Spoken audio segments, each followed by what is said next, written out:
హనుమాన్ అనే టైటిల్తో ప్రశాంత్ వర్మ తీసినటువంటి సినిమా ఒకటి ఈరోజు థియేటర్స్లోకి వచ్చింది. అయితే ఈ సినిమా నిజానికి మనకి పురాణాల్లో కనిపించేటువంటి పాత్రలను తీసుకుని వాళ్ళని మార్వెల్ హీరోస్గా చూపించటము అనేటువంటి ట్విస్ట్తో ఒక సినిమా డిజైన్ చేయటం అనే ఆలోచన నుంచి పుట్టింది ఇది. ఈ హనుమాన్ అనే టైటిల్ కూడా అక్కడి నుంచే వచ్చింది.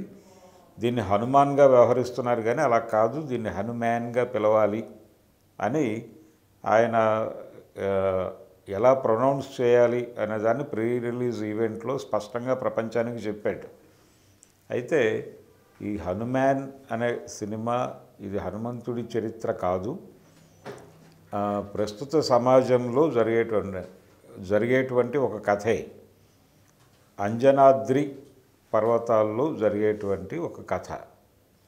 అక్కడ ఒక పాలెగాడి పాలనలో ఉన్నటువంటి పల్లె ప్రజలు పడేటువంటి బాధలు, ఇబ్బందులు, వాటి నుంచి బయటపడటానికి వాళ్ళు ఏం చెయ్యాలి అని అనుకుంటున్న సమయంలో ఆ ఊర్లో ప్రతి ఒక్కరూ అలక్ష్యంగా చూసేటువంటి ఒక జులాయి యువకుడు ఉంటాడు. అతను వీళ్ళకి ఒక మార్గాన్ని చూపిస్తాడు. ఆ కష్టాల నుంచి బయటపడేటువంటి మార్గంగా తాను కనిపిస్తాడు. ఇది ప్రధానంగా వీళ్ళు అనుకున్నటువంటి లైన్.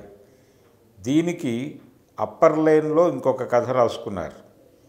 ఈ సూపర్ హీరోస్ అనేటువంటి ఒక ఇమేజినరీలో బతికేటువంటి ఒక క్యారెక్టర్ ప్రపంచాన్ని శాసించాలి అని అనుకుని ఆ పద్ధతిలో వెడుతూ హనుమాన్ అనేటువంటి హనుమాన్ కాదు, హనుమానే ఇక్కడ. ఈ హనుమాన్లో ఉన్నటువంటి శక్తుల్ని తను తీసుకుని వాటి ఆధారంతో తాను సూపర్ పవర్గా ఎదగాలి అని అనుకుంటాడు. అదొక కథ నడుస్తుంది పైన అప్పర్ లేయర్లో. లోయర్ లేయర్లో ఈ కథ నడుస్తుంది. ఈ రెండింటినీ మిక్స్ చేస్తాడు ఒక చోట. ఈ మిక్స్ చేస్తూ నడపటం ఇదంతా కూడా ఫస్ట్ హాఫ్ సినిమా చాలా ఎంగేజింగ్గా, చాలా ప్రామిసింగ్గా నడిచింది. సెకండ్ హాఫ్లో కూడా క్లైమాక్స్ కంటే ప్రీ క్లైమాక్స్ దగ్గర కొంచెం అంటే అది పీక్స్కి వెళుతుంది సినిమా. ఆ పీక్స్కి వెళ్ళినటువంటి సందర్భంలో ఆడియన్స్ చాలా ఎమోషనల్గా సినిమాకి కనెక్ట్ అవుతున్నటువంటి సమయంలో ఆ ఎమోషన్ని సస్టైన్ చేస్తూ, ప్రీ క్లైమాక్స్ని సస్టైన్ చేస్తూ, దీనికి ఒక సీక్వెల్ ఉంది అనేటువంటి లింక్ ఇచ్చుకుంటూ వెళ్ళుంటే సినిమా ఇంకా అద్భుతంగా ఉండుండేది. కాకపోతే ప్రీ క్లైమాక్స్ని సస్టైన్ చేయటంలో, ఆ ఎమోషన్ని సస్టైన్ చేసి లింక్ ఇవ్వటంలో చిన్న చిన్న తడబాటు కనిపిస్తుంది. ఆ చిన్న తడబాటు ప్రేక్షకుల్లో కూడా చిన్న అసంతృప్తిని కలిగించింది తప్ప అదర్వైజ్ సినిమా ప్రాపర్గానే డిజైన్ చేసుకున్నాడు. తను అనుకున్న పద్ధతిలో సినిమా తీశాడు ఆయన, ప్రశాంత్ వర్మ. రెండోది, ఈ సినిమా ద్వారా తను అంటే రాజమౌళి వీళ్ళందరూ చేసింది కూడా అదే. ఇలాంటి కథలు కనుక డిజైన్ చేస్తే దీనికి ప్రత్యేకంగా స్టార్ హీరోలు అక్కర్లేదు. ఈ సినిమాలాగా ఒక యంగ్ హీరో, ఎనర్జెటిక్గా ఉండేటువంటి ఒక బాయ్ని తీసుకుని ఇలాంటి సినిమాలు తీసేయచ్చు. దీనివలన స్టార్డమ్కి దెబ్బ. కాబట్టి కొంచెం స్టార్ని భయపెట్టినటువంటి సందర్భం కూడా ఉంది ఈ సినిమాలో. ఇది సంక్రాంతికి రిలీజ్ అవటం, అలాగే సూపర్ స్టార్ మహేష్ బాబు సినిమాతో పోటీ పడటం, ఈ రెండింటినీ కంపేర్ చేసి చూస్తే ఒక రకంగా స్టార్ హీరోలని ఇబ్బంది పెట్టి భయపెట్టేటువంటి సినిమాగానే హనుమాన్ కనిపిస్తుంది. ఈ సినిమాలో నటీనటులు పెర్ఫార్మెన్స్ బాగుంది.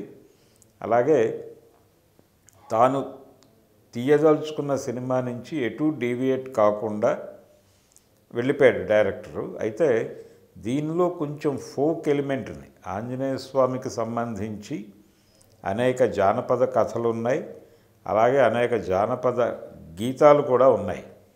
వాటిని కొంచెం సినిమాలోకి పట్టుకొచ్చి ఈ ఆవకాయ పాట ఒకటి పెట్టారు సెకండ్ హాఫ్లో. అది కథని కొంచెం బ్రేక్ చేసినట్టుగా అనిపిస్తుంది, అంటే ఒక స్పీడ్ బ్రేకర్గా అనిపిస్తుంది. అలాంటి ఏరియాలో హనుమంతుడి జీవితానికి సంబంధించినటువంటి ఒక ఫోక్ సాంగ్ ఏదైనా తీసుకుని కొంచెం ఫోక్ ఎలిమెంట్ని ఎలివేట్ చేసి ఉంటే, అంటే కాంతారా నుంచి ఒక ఇన్స్పిరేషన్ తీసుకుని కొంచెం ఫోక్లోకి సినిమాని తీసుకెళ్ళి ఉంటే సెకండ్ హాఫ్లో థియేటర్ని ఎమోషనలైజ్ చేయగలిగి ఉండేవాళ్ళేమో, కంపారిటివ్గా ఇప్పుడు చేసిన దానికంటే కూడా ఎక్కువ ఎమోషనలైజ్ చేయగలిగి ఉండేవారేమో అనిపిస్తుంది. ఇలాంటి కొన్ని లోపాలు సవరించుకుని ఉంటే అది చాలా నెక్స్ట్ లెవెల్కి వెళ్ళేది. ఇప్పటికైతే పాన్ ఇండియా లెవెల్లో రిలీజ్ చేశారు ఈ సినిమాని. హిందీ బెల్ట్ నుంచి మంచి రివ్యూస్ వస్తున్నాయి, మంచి స్పందనలు కూడా కనిపిస్తున్నాయి. ఒక్క తెలుగు రాష్ట్రాలలో మాత్రమే చిన్న అసంతృప్తి కనిపిస్తోంది, కానీ మిగిలిన అన్ని ప్రాంతాల నుంచి పాజిటివ్ రివ్యూస్ ఉన్నాయి. ఈ సినిమాకి సంబంధించి పాజిటివ్ ఒపీనియన్ కూడా ఉంది. సో పాన్ ఇండియా వైజ్ కూడా ఈ సినిమా బాగానే వర్కౌట్ అయింది అనిపిస్తుంది.